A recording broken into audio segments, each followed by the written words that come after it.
Morning, friends and family. Chaplain Joe here. We'll be reading out of the book of Romans. The wrath of God is being revealed from heaven against all the godlessness and wickedness of people who suppress the truth by their wickedness. Since what may be known about God is plain to them, because God has made it plain to them. For since the creation of the world, God's invisible qualities, his eternal power and divine nature, have been clearly seen, being understood from what has been made, so that people are without excuse. That's a lot to read, and I just want you to think about something today. I want you to think about the sunshine. I want you to think about the rain. I want you to think about the wind. I want you to think about the world around you. I want you to look at the trees. I want you to look at the plants. I want you to look at everything. This message is more for the unbeliever than it is for the believer.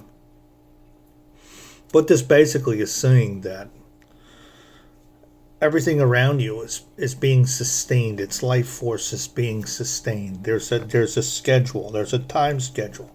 And the morning sun comes up and the evening sun goes down. Plants grow, plants need water, plants get watered.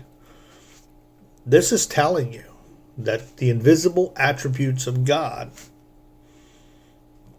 proclaim him. Somebody up in the great beyond is operating this world in which we live, but not only operating the world, but giving everything life. I marvel at the fact when you go outside and I look around and everything around you is alive. You know, you don't plug in a charger before you go to bed and charge the sun or charge the wind, the moon, the rain, the plant. You don't do any of that. You don't sustain any of that. Not only that, we have to consider the animals. Think about that.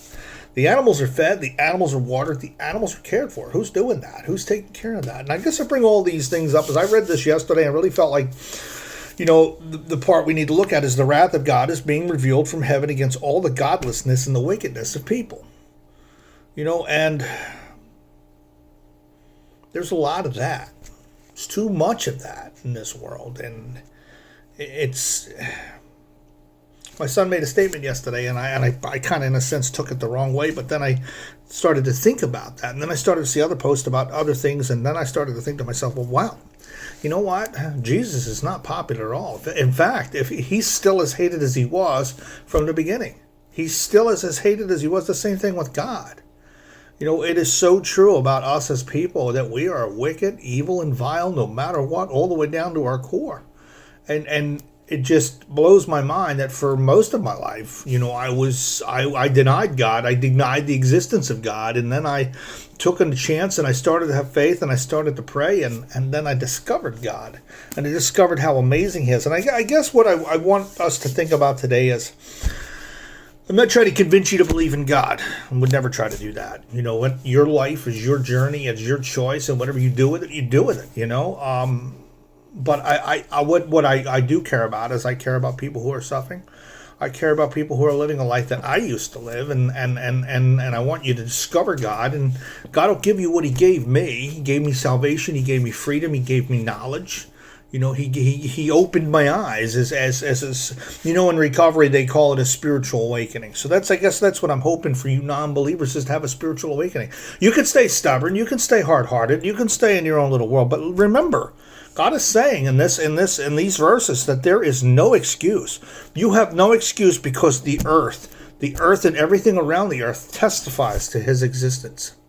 So just take a couple of minutes today, look at the world around you. And just think about it. Look up, think about it.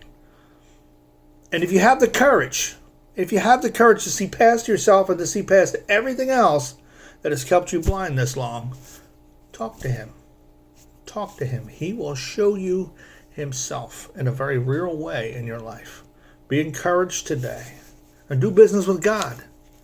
Because once we die, there's no reconciliation. Because you're all going to die. There's no doubt about that. So get to know him now. Stop making excuses. And talk to him. Be encouraged today. He's listening.